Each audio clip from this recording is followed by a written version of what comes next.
हाँ जी, good evening. बताओ, कुंभा के पिताजी का नाम क्या था? मम्मी का नाम? संरक्षक कौन था? चाचा मेरा को मारा, ये जानकारी कहाँ से मिलती है? रणमल का प्रभाव बढ़ गया तो वापस किसको बुलाया गया? क्योंकि रणमल ने किसको मार दिया था? तो रणमल को किसकी सहायता से मारा गया? चुंडा ने राठौड़ों की कौन सी राजधानी पे कब्जा किया? जोधा ने कहाँ शरण ली? आंबड़ बांबड़ की संधि कब हुई? किस किस के बीच में भी? जोधा को वापस क्या दे दिया गया? क्या सीमा बना दी गई? सारंगपुर का युद्ध कब हुआ? किस किस के बीच में हुआ? महमूद खिलजी कहाँ का राजा था? क्योंकि दोनों अपने साम्राज्य का। क्योंकि महमूद खिलजी ने मोगल के हत्यारों को। क्योंकि कुंभा ने महमूद खिलजी की विद्रोही उमर खान की सहायता की। उसने कहां पे कब्जा कर लिया था? सारंगपुर पे कब्जा कर लिया था। इस युद्ध में कौन जीता? जीत के याद में क्या बनाया गया? नागौर के उत्तराधिकार के लिए कौन कौन लड़ रहे थे? कुंभा किसकी सहायता करता है? वो बगावत करके कहां चला जाता है? गुजरात का राजा कौन था? फिर कुंभा ने दोनों को एक साथ। कुतुबुद्दीन शाह और महमूद खिलजी ने कौन सी संधि की? क्योंकि दोनों कुंभा को हरा के मेवाड़ का। दोनों एक साथ कौन से युद्ध में हार के गए? सिरोही के कौन से राजा को हराया? कुंभा को राजस्थान की स्थापत्य कला का विजय स्तंभ के अन्य नाम बताओ। मूर्तियों का अजायब घर और भारतीय मूर्ति कला का कितना ऊंचा है, कितना चौड़ा है, कितनी मंजिलें, किसमें मूर्तियां नहीं, किसके अंदर वास्तुकारों की मूर्तियां, क्या क्या नाम है उनके, और किसमें आपके अल्लाह लिखा हुआ है, कितनी बार लिखा हुआ है, कौन सी भाषा में लिखा हुआ है, और इसका जो पुनर्निर्माण है वो किसने करवाया था?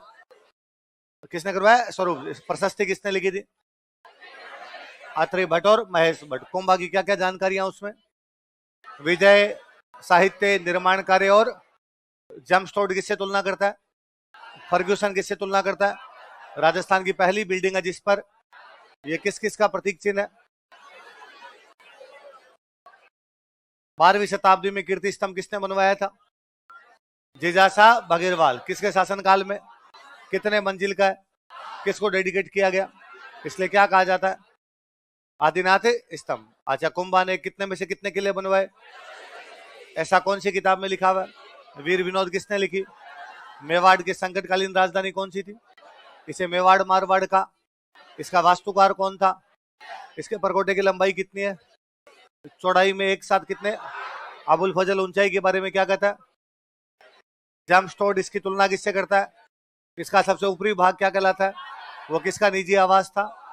और उसे मेवाड़ की इसकी प्रशस्ति किसने लिखी थी? इसमें कुंभा को धर्म एवं पवित्रता का और किसके समान दानवीर बताया गया? परमारों ने कौन सा किला बनवाया था? कुंभा उसका क्या करवाता है? किसकी मूर्तियां लगी हुई है उसमें? उन मूर्तियों को क्या कहा जाता है? सिरोही में एक और कौन सा किला बनवाया? मेरों पे नियंत्रण के लिए, भीलों पे नियंत्रण के लिए। कुंभ स्वामी के मंदिर कहाँ कहाँ बनवाए गए? कौन से भगवान जी के मंदिर है? शांतिनाथ जैन मंदिर का एक और नाम क्या है? चित्तौड़ में किसने ये मंदिर बनवाया था? बेलका भंडारी कुंभा का कौन था? रणकपुर जैन मंदिर कब बनाए गए? कौन सी नदी के किनारे बनाए गए? कौन से जैन व्यापारी ने बनवाए? इनका वास्तुकार कौन था? प्रमुख मंदिर कौन सा है? उसमें मूर्ति किसकी लगी हुई है और कितने पिलर है? इसलिए उसे क्या कहा जाता है? प्रशस्ति में कौन कौन दो आदमी अलग अलग बताए गए? मुद्रा के लिए क्या शब्द इस्तेमाल किया गया? कुंभा संगीतज्ञ था और क्या बजाया करता था?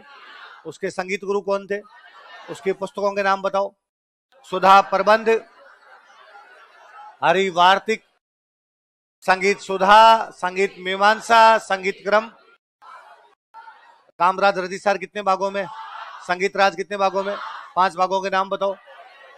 गीत रत्न कोश, नृत्य रत्न कोश और रस रस। कुंभा ने टीकाएं लिखी थी कौन कौन? जयदेव की कौन सी किताब पर?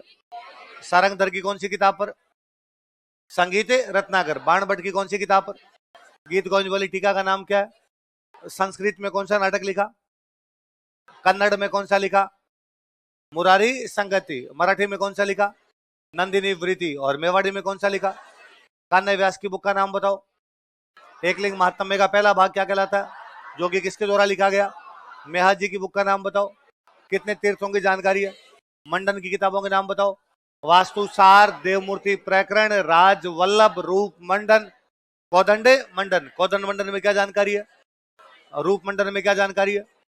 राजवल्लभ में कितने चैप्टर है, जिनसे क्या क्या चीजें पता चलती है, गांव, नगर, किले, महल, मंदिर और बाजार की। नाथा किसका भाई था, कौन सी बुक लिखी थी, गोविंद किसका बेटा था, कौन कौन सी किताबें लिखी, द्वार दीपिका, उद्धार धोरिणी, कला निधि।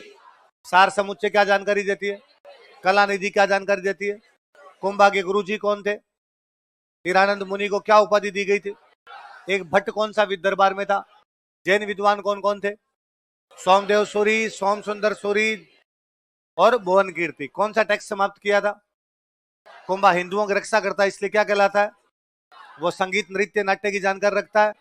अभिनव भट्टाचारी या वो साहित्य लिखता और लिखवाता है, वो पहाड़ के किले जीत लेता है, वो धनुष अच्छा चलाता है, वो विष्णु जी का भक्त है।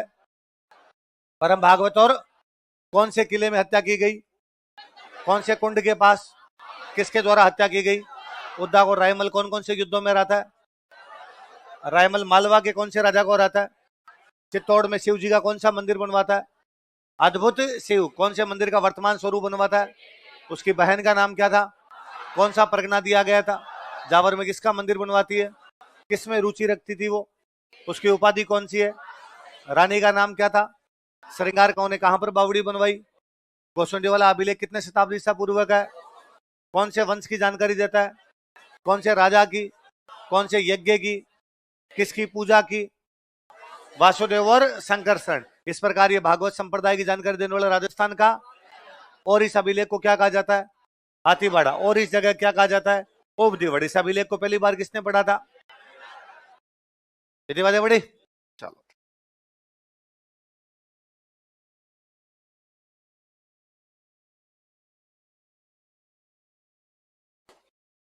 बिना राजा चेंज किए इसी में एक हेडिंग डालो, राजा मत चेंज करना, लिखो पृथ्वीराज।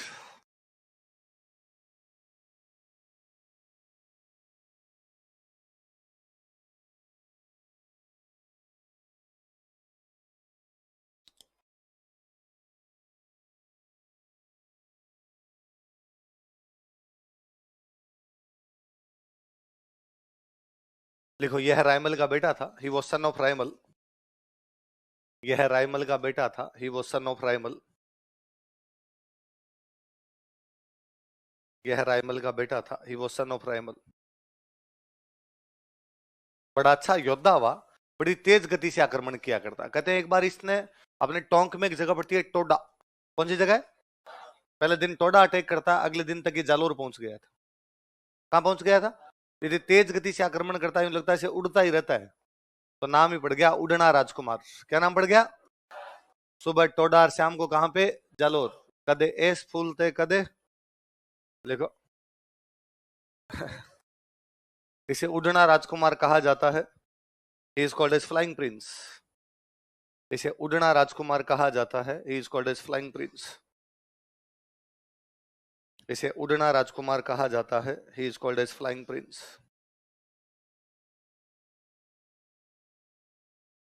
क्या कहा जाता है इसको, उड़ना राजकुमार कहा जाता है, he is called as flying prince. इसकी एक रानी थी, उस रानी का नाम था तारा। क्या नाम था, वो अजमेर के किले में रहती थी, इसलिए अजमेर के किले को बोलते हैं तारागढ़।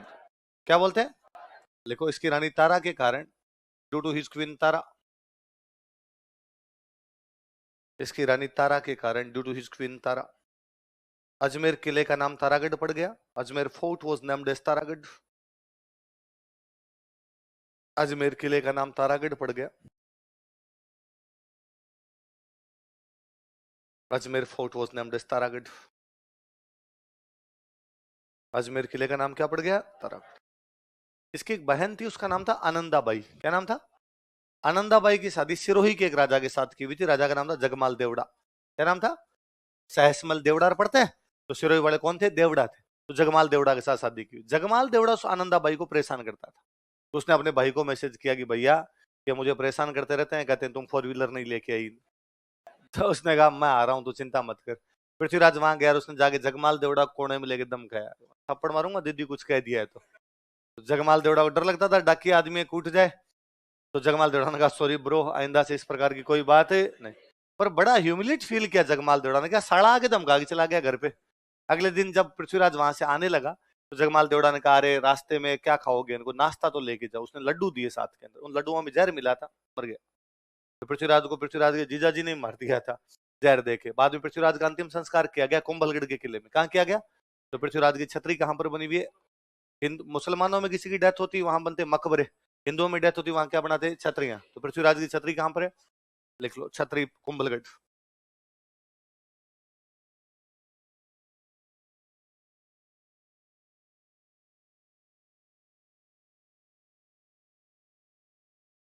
छतरी कहां पर है? कुंभलगढ़। कोई पूछेगा रुना राजकुमार पृथ्वीराज की छतरी कहां पर है, तो कहां पर है? कुंभलगढ़। 12 खंभों की छतरी है। कितने खंभों की छतरी है? कॉस्ट टाइम लिख लो भाई, 12 पिलर्स, 12 खंभे।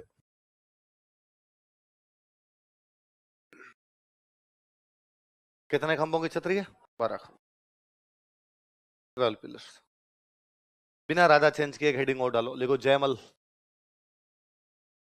राधा मत चेंज करना, देखो जयमल। देखो यह भी रायमल का बेटा था, he was also son of Raimal.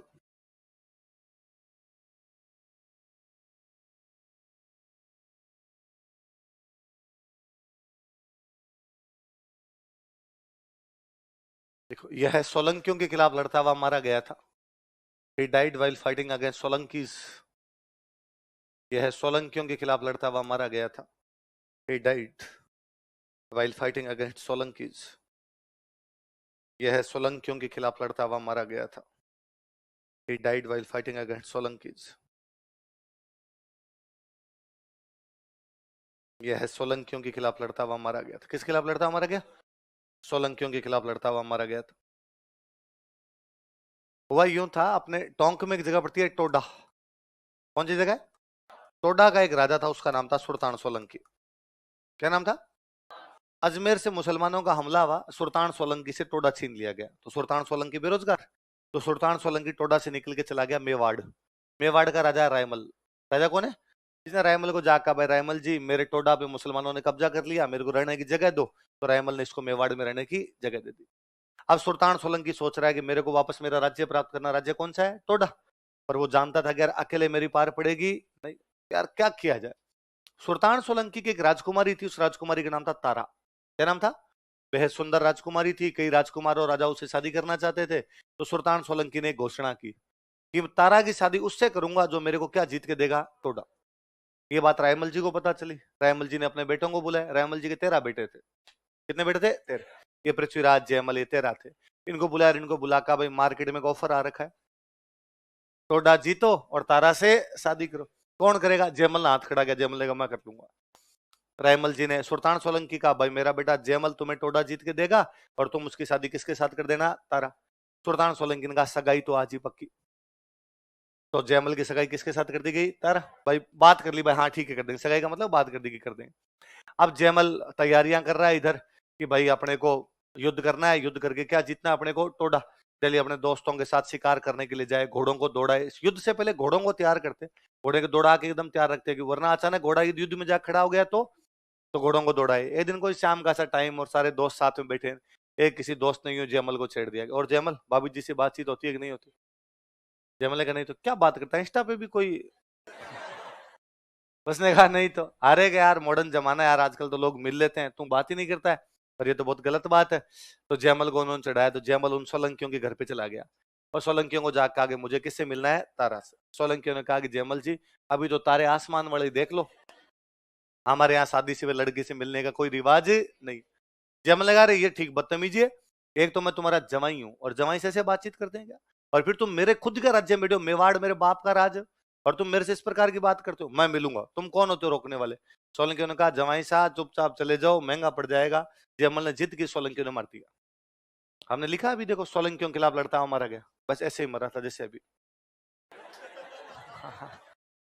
मैं ऐसे लिखवाना नहीं चाहता जी, लड़की के काम आ गया था। बेइज्जती होती है ना पुरुषों को बचाने के लिए, लड़कों तुम्हारी इज्जत बचाने के लिए मैं इस प्रकार लिखा देता हूँ ये लाइन, है ना। अब ये बात दूसरे दिन रायमल जी को पता चली। सोलंकी ने रायमल जी को मैसेज किया कि भाई आपका जयमल आगे कल बदतमीजी कर रहा था और बदतमीजी कर रहा, हमने मार दिया। रायमल जी ने कहा कोई बात, महिलाओं के मामले में जो बदतमीजी करे उसका यही हाल किया जाना था। और रायमल जी ने कहा भाई अब बाकी बेटों को बुला के पूछा, अब बताओ तुम में से। इस बार पृथ्वीराज ने हाथ खड़ा किया। पृथ्वीराज ने कहा मैं उस दिन हाथ खड़ा कर रहा था, पर जयमल जल्दी हाथ खड़ा कर गया था। फिर पृथ्वीराज ने टोडा जीता, टोडा जीत के तारा से शादी की। तारा को अजमेर के किले में रखता था, इसलिए अजमेर के किले का नाम जोड़ी कड़िया। अगला राजा लिखो सांगा।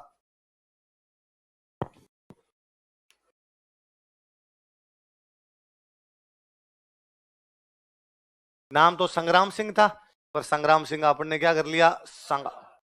कुंभकर्ण का कुंभा, संग्राम सिंह का सांगा, ऐसे छोटे कर लिया करते। लख सिंह का लखा।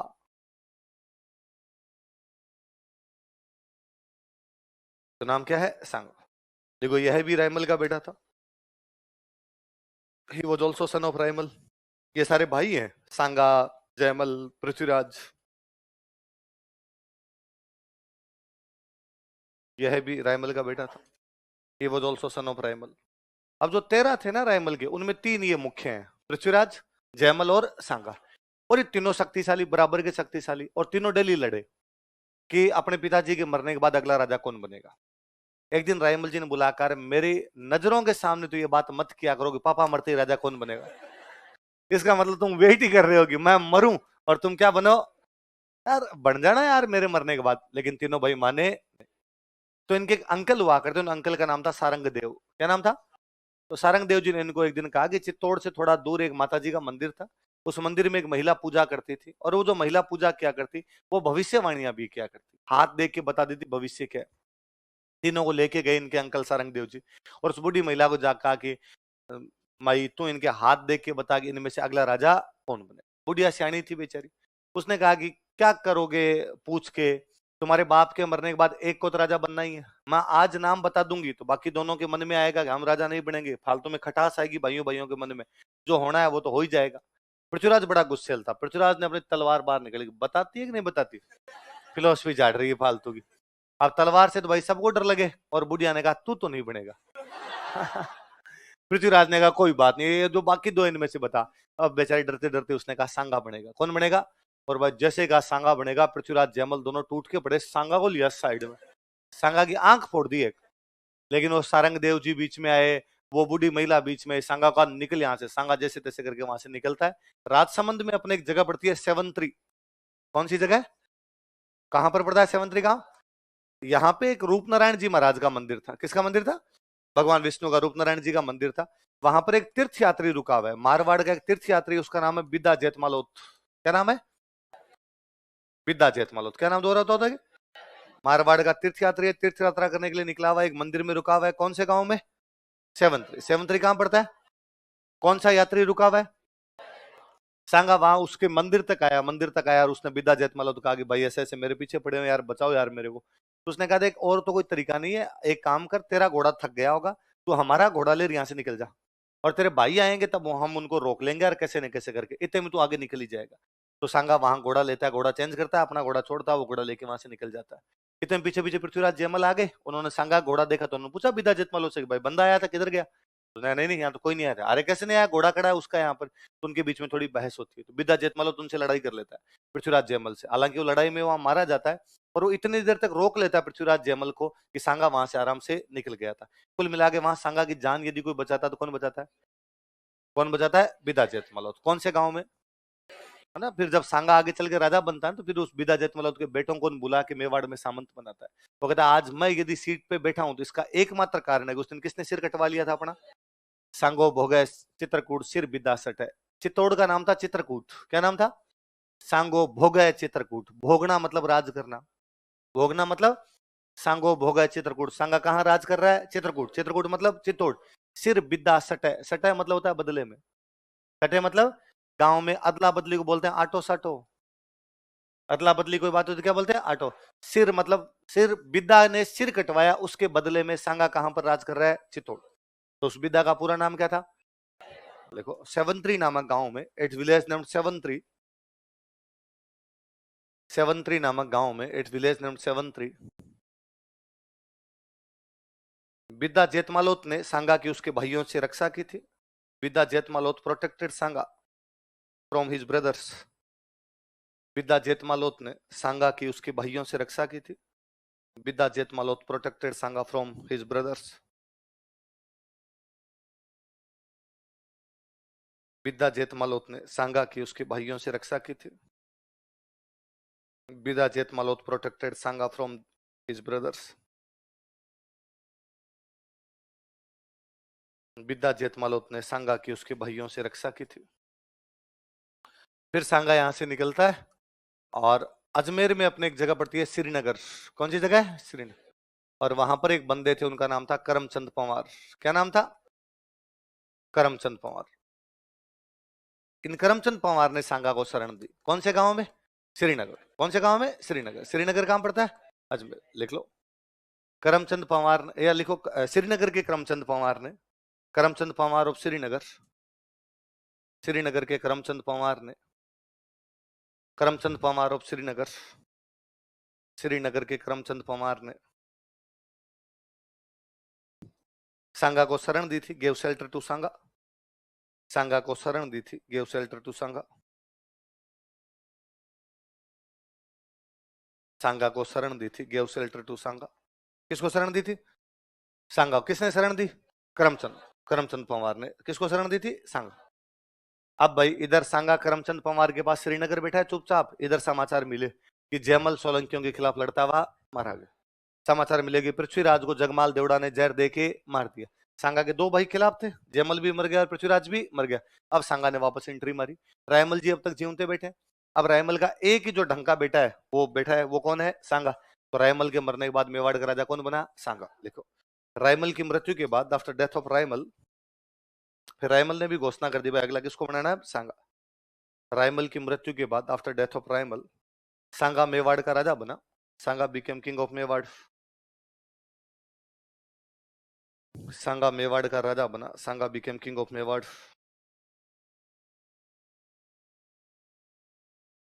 सांगा कहां का राजा बना? जब सांगा राजा बनता है ना मेवाड़ का,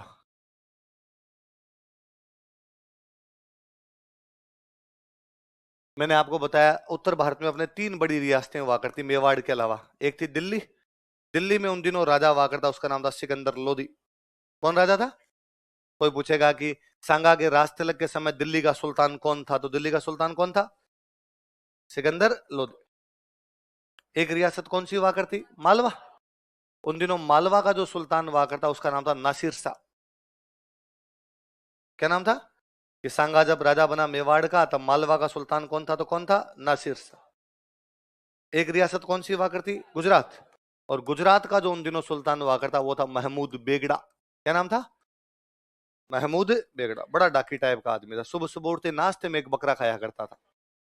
महमूद बेगड़ा। तो दिल्ली का सुल्तान कौन है बताओ देखे? कौन है? सिकंदर लोधी। मालवा का कौन है? और गुजरात का कौन है? महमूद बेगड़ा। कब? जब सांगा राजा बनता। लिखो राजतिलक के समय, at the time of coronation, राजतिलक के समय, at the time of coronation, राजतिलक के समय, at the time of coronation. Dash लगा के ऐसा उतार लोगे समझ जाओगे ना कौन, या पूरा लिखवाऊं दिल्ली का राजा यह था, पल्ले पड़ी जाएगी। उतार लो डैश लगा के, ऐसा कैसा उतार लो। ये बस इतना सा एक एक बार क्वेश्चन पूछा हुआ इसलिए मैंने लिखवा दिया कि सांगा जब राजा बना तब दिल्ली का सुल्तान कौन था? दिल्ली का कौन था? सिकंदर लोधी। तो दिल्ली पूछ रखा था, मालवा गुजरात भी अपने याद कर ले।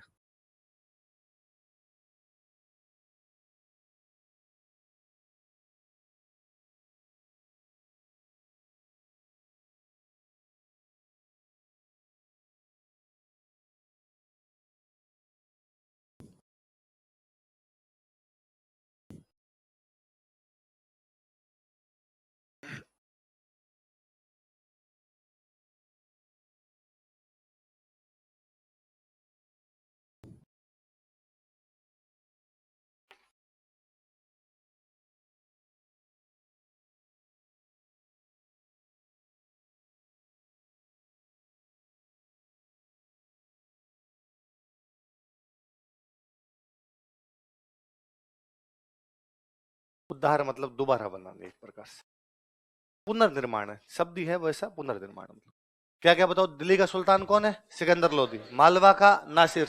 गुजरात का। बाद में सांगा की इन तीनों रियासतों से लड़ाई हुई। दिल्ली से भी लड़ा वो, मालवा से भी लड़ा और गुजरात, पर तीनों में इनसे नहीं लड़ा। इनके आगे वाले जो आए थे ना उनसे लड़ाई भी थी। जैसे उसकी दिल्ली वालों से लड़ाई होती है, उसका दिल्ली वालों से युद्ध होता है खातोली का युद्ध। कौन सा होता है? खातोली कोटा के अंदर एक जगह पड़ती है। कहां पड़ती है? कोटा। लिखो देखो, खातोली का युद्ध, बैटल ऑफ खातोली।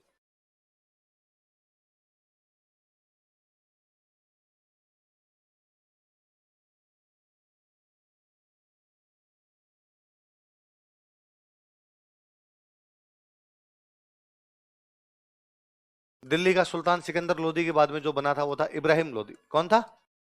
इब्राहिम लोदी।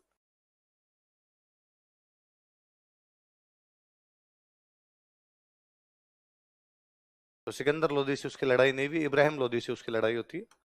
कौन सा युद्ध हुआ इब्राहिम लोदी से उसका? खातोली। खातोली कहां पड़ता है? कोटा।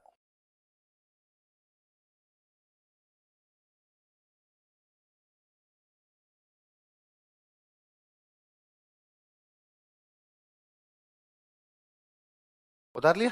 देखो इस युद्ध में सांगा की जीत हुई, सांगा वॉन दिस बैटल।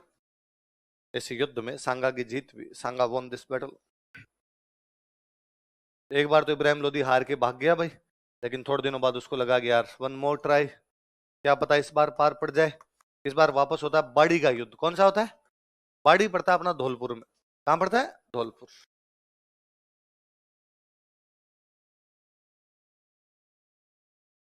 अगले ही साल वापस आ गया वो तो।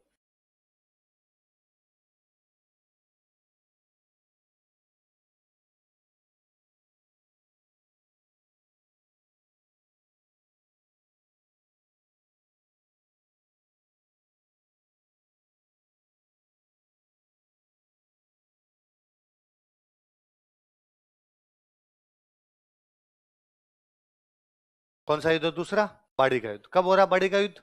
1518। किस किस के बीच? सांगा और इब्राहिम। लिख लो। इस युद्ध में भी सांगा की जीत हुई, सांगा ऑल्सो वॉन दिस बैटल।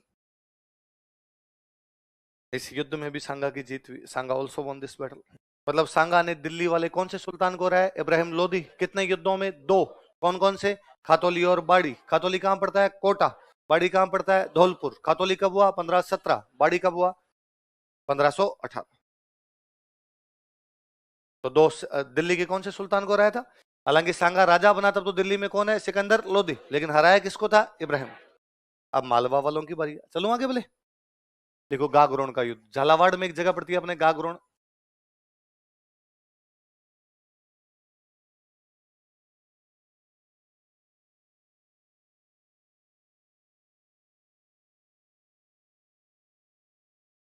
अगले ही साल battle of Gagron.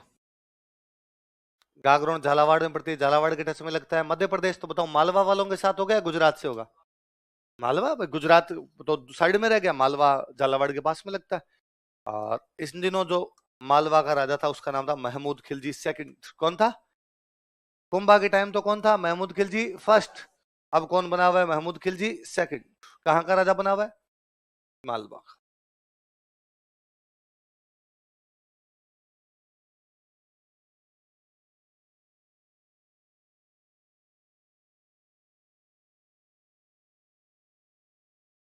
Sanga versus Mahmud Khilji second. Mahmud Khilji second कहां का राजा है? मालवा। लिखो युद्ध के कारण, कॉजेज ऑफ बैटल। मालवा बड़ी रियासत थी, क्यों लड़े? दिल्ली तब इतनी शक्तिशाली नहीं थी, दिल्ली कमजोरी है। युद्ध के कारण, कॉजेज ऑफ बैटल। एक नंबर लगा के लिखो। दोनों अपने साम्राज्य का विस्तार करना चाहते थे। Both of them wanted to expand their empire. दोनों अपने साम्राज्य का विस्तार करना चाहते थे। Both of them wanted to expand their empire. दोनों अपने साम्राज्य का क्या करना चाहते थे? विस्तार।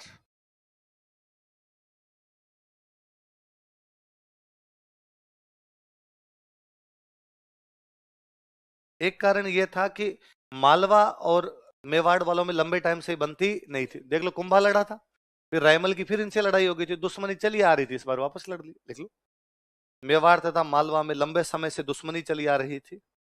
There had been a rivalry between Mewar and Malwa for a long time.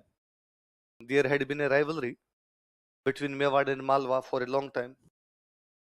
Mewar तथा मालवा में लंबे समय से दुश्मनी चली आ रही थी। There had been a rivalry between Mewad and Malwa for a long time. एक कारण सुनना, देखो मालवा में एक जगह पड़ती है, उस जगह का नाम है चंदेरी। जगह का नाम क्या था? और वहां चंदेरी का जो बंदा है, सामंत है, उसका नाम है मेदिनी राय। क्या नाम है? मालवा में एक जगह है चंदेरी, चंदेरी का सामंत कौन है वहां का? मेदिनी राय। मेदिनी राय इतना शक्तिशाली हुआ कि ये मालवा का प्रधानमंत्री बन गया। क्या बन गया मालवा का? पहले चंदेरी जैसी छोटी सी जागीर है, लेकिन धीरे धीरे यूं शक्ति बटोरता बटोरता मालवा क्या बन गया? प्रधानमंत्री। और इतना शक्तिशाली प्रधानमंत्री कि जब जी में आए तब तो मालवा में किसी को राजा बना दे, जी में आए तब उसको हटा दे। कुंभा के टाइम में महमूद खिलजी फर्स्ट, सांगा के टाइम में महमूद खिलजी सेकंड। इनके बीच में जितने भी राजा है वो सारे मेदिनी राय की कठपुतली है। जब जी में आती तब मेदिनी राय उसको बनाता, फिर उसको हटा के उसके भतीजे को बनाता, फिर उसको हटा के पहले वाले के बेटे को बना देता। मतलब कठपुतलियां थे, पपेट्स थे, इसके अलावा कुछ भी नहीं थे।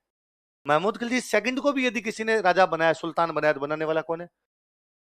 अब मेदिनी राय चाहता है कि महमूद खिलजी सेकंड भी वही काम करे जो मैं चाहता हूं, पर महमूद खिलजी सेकंड शक्तिशाली हो गया, इसलिए उसने मेदिनी राय की बात माननी क्या कर दी? बंद। तो इनमें राजा और प्रधानमंत्री में आपस में बननी क्या हो गई? बंद। तो मेदिनी राय पहले तो मालवा की राजधानी में रहता था, मालवा की राजधानी थी मांडू। कौन सी थी? मांडू। पर बाद में उसे लगा राजधानी में रहने का मतलब क्या, राजा से तो अपनी बनती नहीं है, और राजधानी में रहेंगे तो कल को राजा अपने को पीट देगा यार, राजा मार देगा अपने को। तो ये चुपचाप वापस आ गया अपने चंदेरी। कहाँ गया? महमूद खिलजी बड़ा नाराज हो। क्या हुआ, कुछ कह रहे हो तुम? क्या है? ऑनलाइन वालों में क्वेश्चन है तो समाचार है?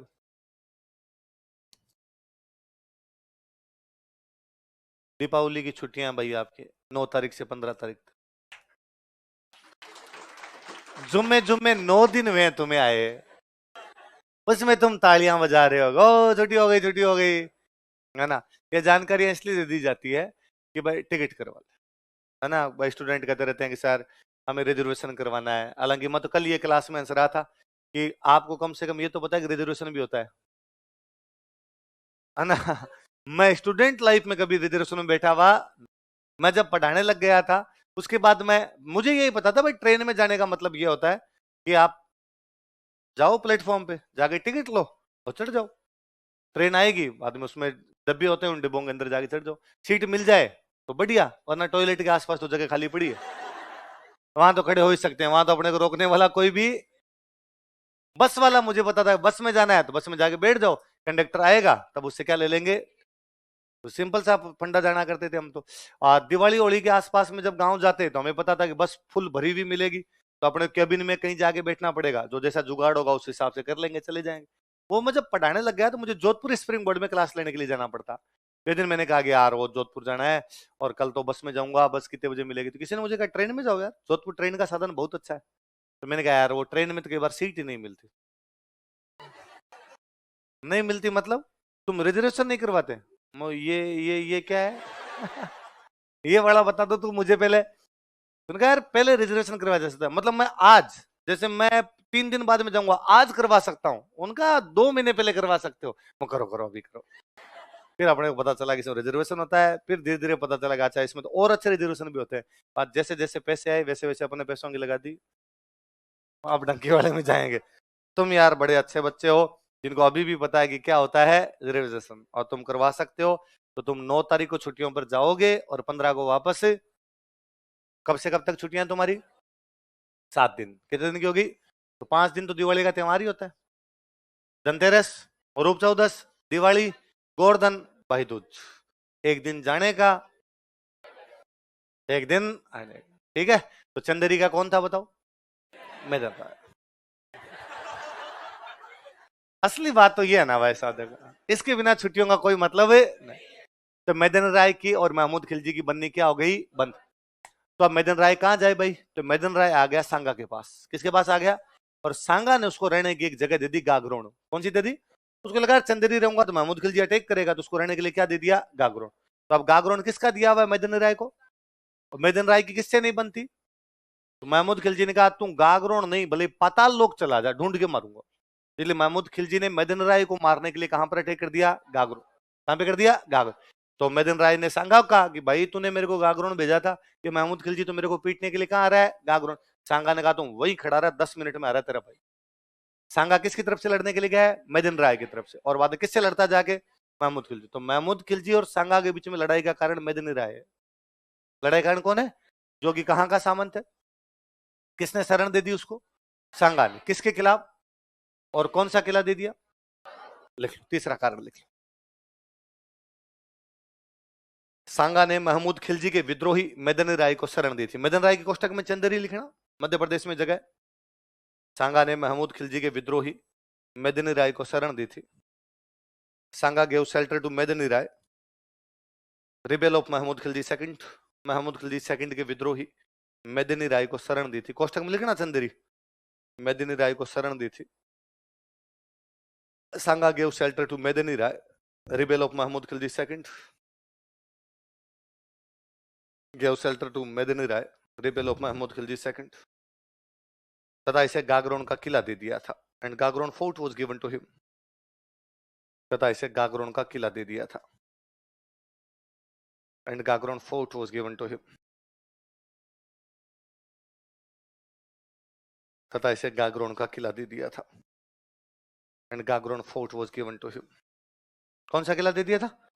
तो तीन कारण, दोनों अपने साम्राज्य का विस्तार करना चाहते हैं, लंबे टाइम से दोनों में बनती नहीं, पर लंबे टाइम से नहीं बनती, पर अभी क्या कारण जिस वजह से लड़ ली? तो अभी क्या कारण आपका? मेदिन राय। कहां का मेदिन राय? चंदेरी। किसका विद्रोही है? महमूद खिलजी का। शरण कौन दे रहा है? सांगा। कौन सा किला दे रहा है? गागरोन। इसलिए युद्ध कहां पर हो रहा है? लाइन चेंज करके लिखो, कारण हो गए। इस युद्ध में भी सांगा जीत गया। सांगा वोन दिस बैटल। इस युद्ध में भी सांगा जीत गया। सांगा वोन दिस बैटल। सांगा का एक सेनापति था, उसका नाम था हरिदास चारण। क्या नाम था? ये महमूद खिलजी भाग रहा था, हरिदास चारण पकड़ लाता है इसको। सांगा दरबार में बैठा, हरिदास चारण पकड़ के लेके आया। सांगा ने पूछा, अरे कौन है, किसको पकड़ लाया? उन्होंने सर वो महमूद खिलजी भाग रहा था, मैं पकड़ लाया। और शाबाश मेरे चीते, मैं तुम्हें गांव में 12 गांव गिफ्ट में देता हूँ। कितने गांव दान में देता? तो कितने गिफ्ट में गांव दिए थे? किसको, क्यों दिए? लिख लो। हरिदास चारण ने महमूद खिलजी सेकंड को गिरफ्तार किया था। Haridas Charan arrested Mahmud Khilji second. हरिदास चारण ने महमूद खिलजी सेकंड को गिरफ्तार किया था। Haridas Charan arrested Mahmud Khilji second.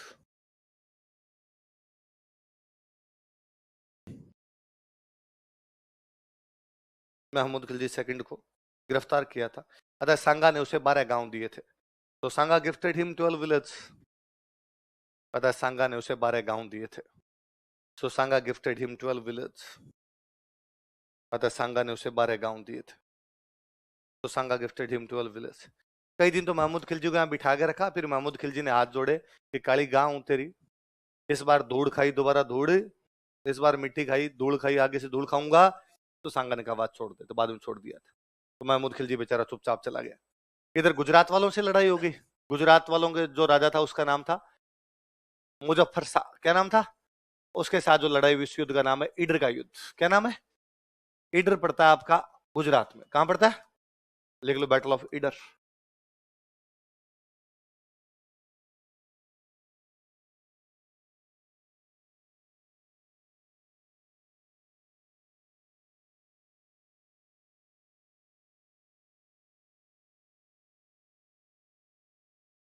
सांगा वर्सेज मुजफ्फर शाह। और मुजफ्फर शाह कहां का है? गुजरात। तो दिल्ली वालों से इसकी दो लड़ाई होती है, खातोली और बाड़ी। मालवा वालों से एक युद्ध होता है इसका गागरोन, और गुजरात वालों से इसका युद्ध होता है ईडर। दिल्ली में से लड़ रहा था इब्राहिम लोदी, मालवा में लड़ रहा था महमूद खिलजी सेकंड, और ईडर में कौन लड़ रहा है? मुजफ्फर शाह।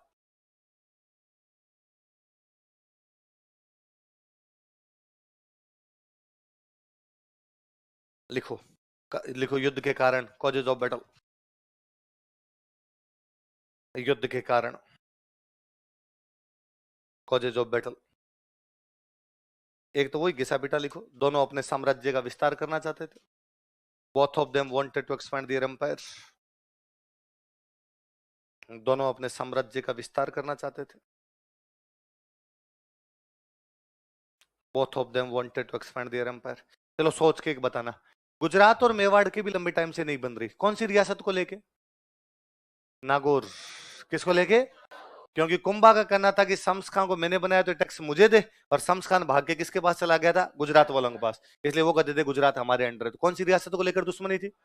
देखो, नागौर को लेकर मेवाड़ तथा गुजरात में लंबे समय से दुश्मनी चली आ रही थी। There had been a rivalry between Mewar and Gujarat regarding Nagaur. Nagaur को लेकर मेवाड़ तथा गुजरात में लंबे समय से दुश्मनी चली आ रही थी। There had been a rivalry between Mewar and Gujarat for a long time regarding Nagaur. Nagaur को लेकर गुजरात तथा मेवाड़ में लंबे समय से दुश्मनी चली आ रही थी। There had been a rivalry between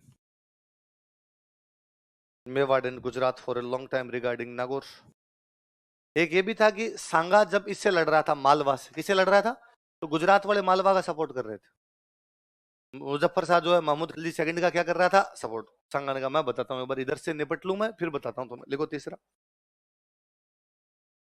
सांगा के खिलाफ गुजरात मालवा की सहायता कर रहा था। Gujarat was helping Malwa against Sanga. Sanga के खिलाफ गुजरात मालवा की सहायता कर रहा था। Gujarat was helping Malwa against Sanga. Sanga के खिलाफ गुजरात मालवा की सहायता कर रहा था। पर ठीक है, ये कारण थे, पर अचानक ऐसा क्या हुआ कि 1520 में ईडर के अंदर लड़ाई होगी?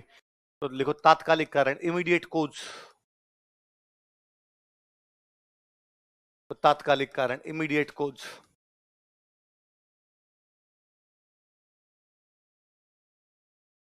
ईडर का उत्तराधिकार संघर्ष,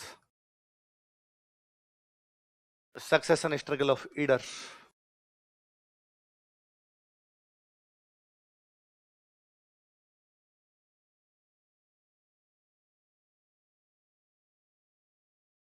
कौन सी रियासत के उत्तराधिकार के चक्कर में लड़ पड़े थे?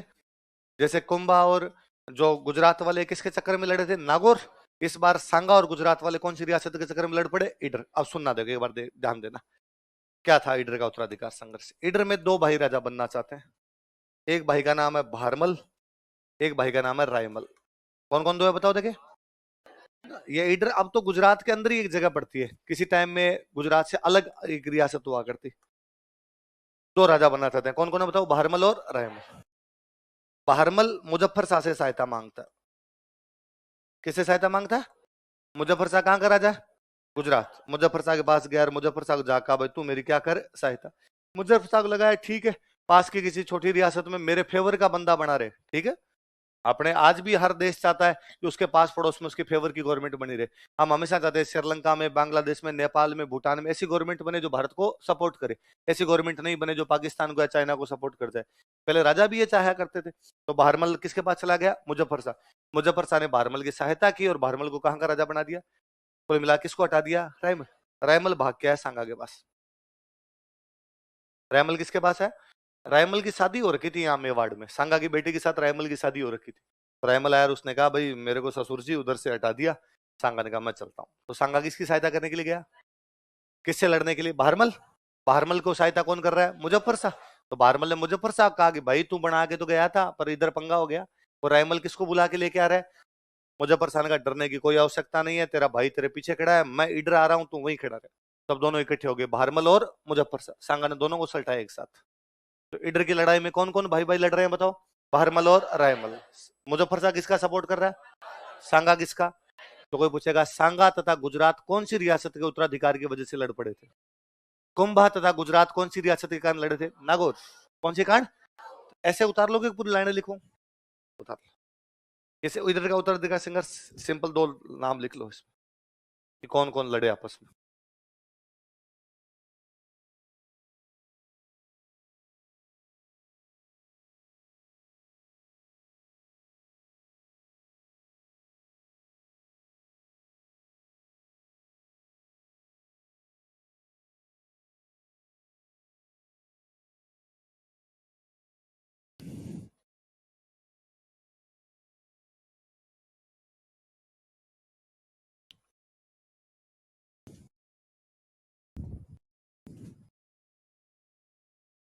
नीचे लाइन चेंज करके लिखो।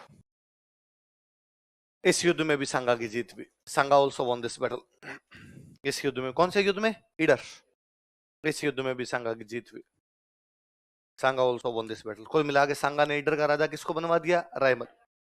हालांकि रायमल थोड़े दिनों बाद मर जाता है। फिर भारमल सांगा के पास आया, इसने कहा भाई रे अब तो मर गया, अब तो बना दे। तो रायमल के मरने के बाद सांगा ने किसको राजा बना दिया था?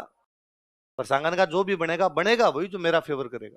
जो मेरी तरफ आएगा वो बनेगा, मुजफ्फर शाह की तरफ जाएगा उसको मैं बनने नहीं दूंगा। तो सांगा ने दिल्ली के इब्राहिम लोदी को कौन कौन से युद्धों में रहे? खातौली और बाड़ी। उसने मालवा के महमूद खिलजी सेकंड को कौन से युद्ध में रहा? घाघरों। उसने गुजरात के मुजफ्फर शाह को कौन से में रहा? कुल मिला के उत्तर भारत में मेवाड़ के अलावा 3 बड़ी मुस्लिम रियासतें हैं, दिल्ली, मालवा, गुजरात। सांगा के जब जी में आता तब उनको उठा उठा के मारता। इसका मतलब उत्तर भारत का निर्विवादित रूप से सबसे बड़ा राजा कौन था? कौन था? इधर दिल्ली का राजा कौन है? इब्राहिम लोदी। कौन है? इब्राहिम लोदी अफगान है। इब्राहिम लोदी कौन है? अफगान, अफगानिस्तान का था, अफगान था। इसके पिताजी का नाम है सिकंदर लोदी और सिकंदर लोदी के पिताजी का नाम था बहलोल लोदी। कौन थे ये? अफगानों के 3 राजा बने, बहलोल लोदी, सिकंदर लोदी और इब्राहिम लोदी। अफगानों में एक सिस्टम है कि अफगान ये मानते हैं कि हम सब बराबर है, हमें कोई छोटा या बड़ा, ठीक है, हमारा राज आ गया तो एक राजा बनेगा, पर वो ये नहीं कि बाकी पे हुक्म चलाता फिरे, वो भी हमारे बराबर है। इसलिए बहलोल लोदी ने जब अफगानों का राज्य स्थापित किया तो बहलोल लोदी तो बेचारा बाकियों की इतनी बातें मानता था कि वो कभी सिंहासन पर भी नहीं बैठा। वो हमेशा अफगानों के नीचे ही बैठता था, साथ में बैठता था, और बाकियों से कहता ठीक है मैं राजा बन गया पर मैं तुम्हारे बराबर ही हूँ, बताओ मेरे लायक कोई काम हो तो बता दो।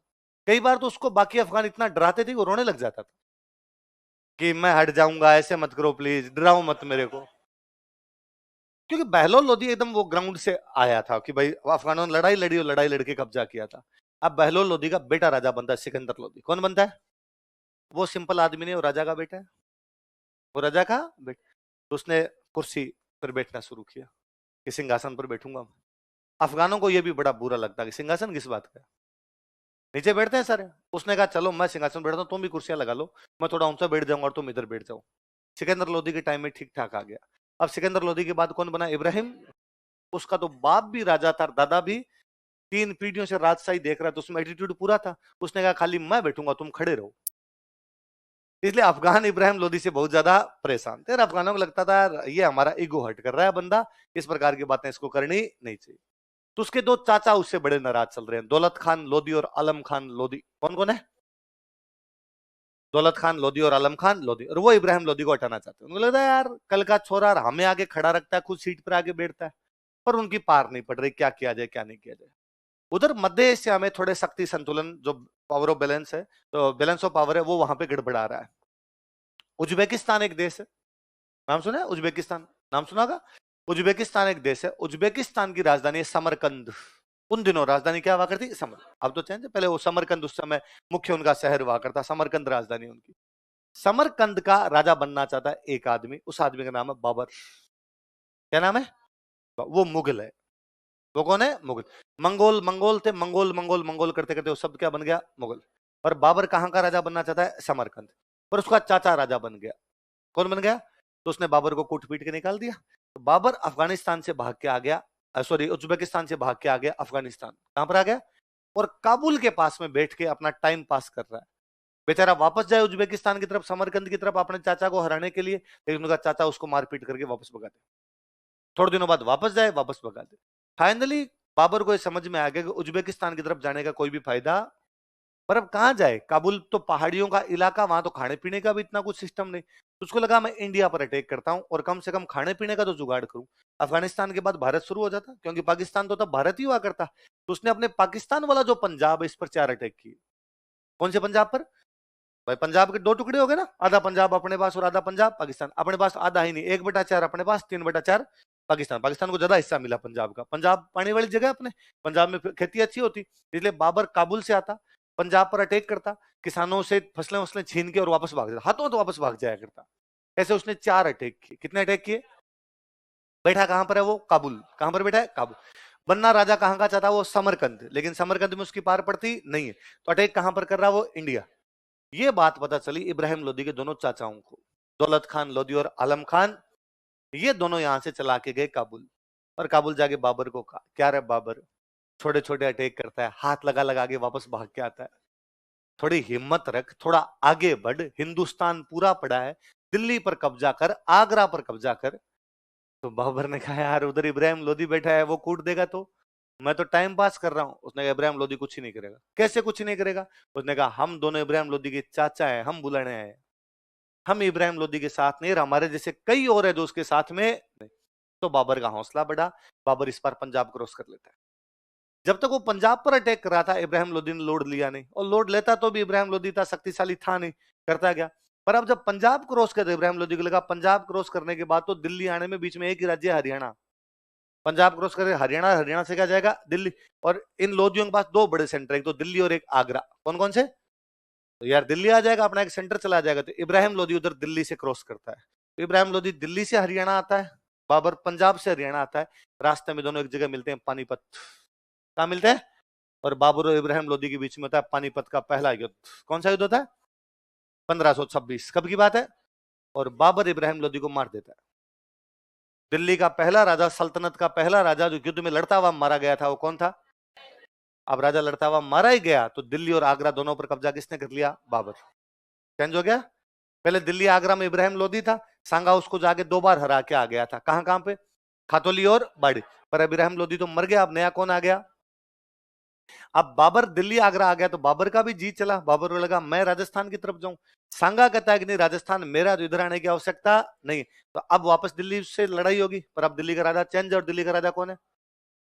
बाबर ने दिल्ली और आगरा दोनों से थोड़ा थोड़ा नीचे की तरफ आने का प्रयास किया। वो दिल्ली से भी राजस्थान की तरफ बढ़ने का प्रयास करता है, आगरा से भी राजस्थान की तरफ आने का प्रयास करता है। आगरा से जब राजस्थान की तरफ आते हैं, अपने आता भरतपुर। भरतपुर में अपने किला था बयाना। कौन सा किला था? तब भरतपुर नहीं हुआ करता था, बयाना होता था। इसलिए बाबर कहां पर कब्जा कर लेता है? कहां कब्जा कर लेता है? जब उसने बयाना पर कब्जा किया, तो सांगा को लगा ये किधर, ये नाथी का बाड़ा थोड़ी है तुम इधर आ जाओ। और राजा बयाना हमारा है, तुम बयाना में घुस नहीं सकते। इसलिए सांगा बयाना का किला छुड़वाने के लिए जाता है। किससे? तो सांगा और बाबर के बीच कौन सा युद्ध होगा? कौन सा युद्ध होगा? बयाना। लिखो, समझ गए ना बात तो सारी आप? आगे इंडियन हिस्ट्री पढ़ोगे तो भी सारी बातें जो मैंने बोली वहां लिख लोगे, पर अपने यहां लिखने के काम की नहीं है, तो इसलिए मत लिखो। बोले बैटल ऑफ बयाना, भरतपुर में अपने बयाना जगह, यहां पर युद्ध होता है वैलेंटाइन डे से ठीक 2 दिन बाद।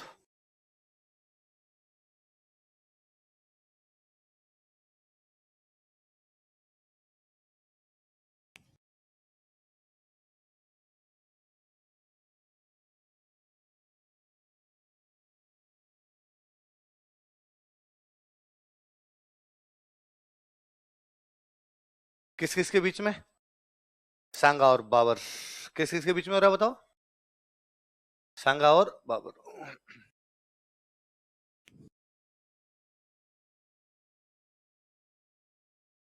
कौन से किले को लेकर लड़ाई होने वाली? बयाना किले पे कब्जा किसने कर रखा है? बाबर। और बाबर ने एक किला अपने एक बंदे को दे रखा, उस बंदे का नाम है मेहंदी ख्वाजा। क्या नाम है? तो मेहंदी ख्वाजा को पता चला कि ये किला छीनने के लिए कौन आ रहा है उधर से, सांगा। तो उसने, बाबर बैठा है आगरा। बाबर कहां पर बैठा है? उसने आगरा मैसेज किया बाबर को, भाई बाबर, ये किला तू मेरे को दे के गया था, पर सुना यार सांगा नाम का कोई बड़ा राजा इधर आ रहा है। उसने कहा चिंता मत कर, तू अपने किले के अंदर है, मैं सेना और भेज रहा हूँ। और बाबर ने अपना एक सेनापति और भेज दिया, उस सेनापति का नाम था सुल्तान मिर्जा। क्या नाम था? तो बयाना की रक्षा के लिए पहले से तो कौन बैठा हुआ है वहां पर? मेहंदी ख्वाजा। एक और सेनापति कौन आया किससे लड़ने के लिए? सांगा ने दोनों को एक साथ धोया। देखो, इस समय बयाना का किला मेहंदी ख्वाजा के पास था। This time Bayana fort was under control in Mehndi Khwaja. इस समय बयाना का किला मेहंदी ख्वाजा के पास था। This time Bayana fort was under control in Mehndi Khwaja. Bayana का किला मेहंदी ख्वाजा के पास था। This time Bayana fort was under control in Mehndi Khwaja. लेकिन सुल्तान मिर्जा बाबर का सेनापति था। Sultan Mirza was commander of Babur. Sultan Mirza Babur का सेनापति था। Sultan Mirza was commander of Babar.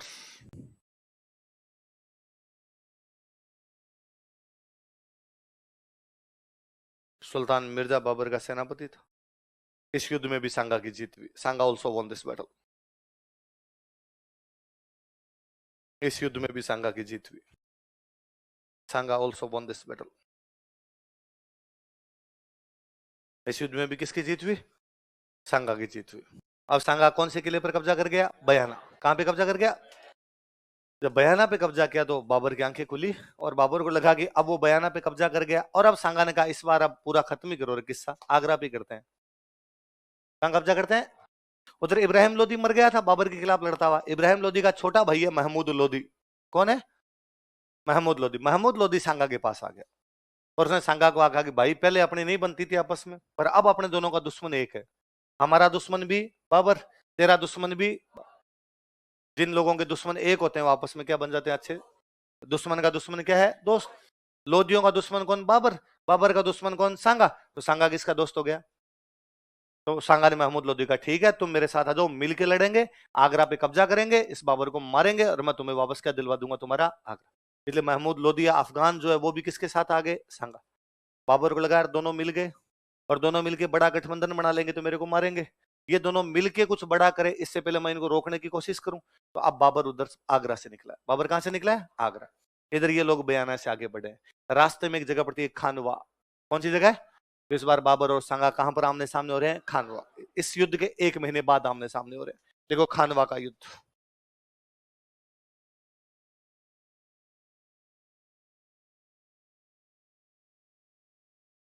Battle of खानवा।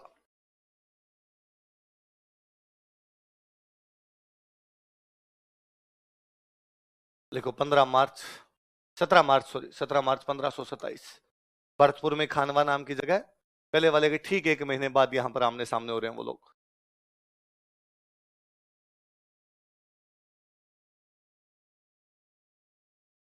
कौन कौन आमने सामने हो रहे हैं? सांगा और।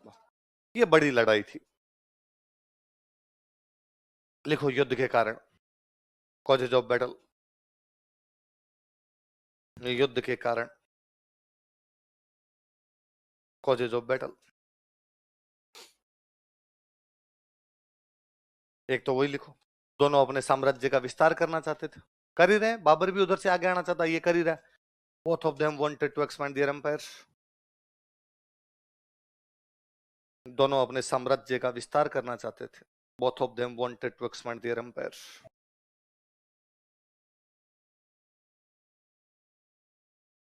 दोनों अपने साम्राज्य का विस्तार करना चाहते थे। इधर बयाना का किला पहले बाबर के पास था, लेकिन अब कब्जा कौन कर गया इस पे? सांगा।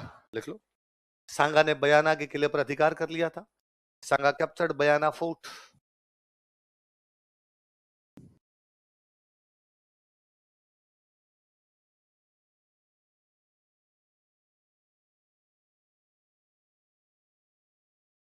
सांगा ने बयाना के किले पर अधिकार कर लिया था। अच्छा, सांगा जब चित्तौड़ से निकला था ना, तो बाबर ने 2 जगह कब्जे कर रखे हैं, एक तो दिल्ली और आगरा। सांगा के दिमाग में दोनों जगह हमला करेंगे अपने, तो वो खुद तो आगरा की तरफ गया क्योंकि बाबर कहां बैठा है? आगरा। और उसने अपनी एक सेना दिल्ली की तरफ भी भेजी।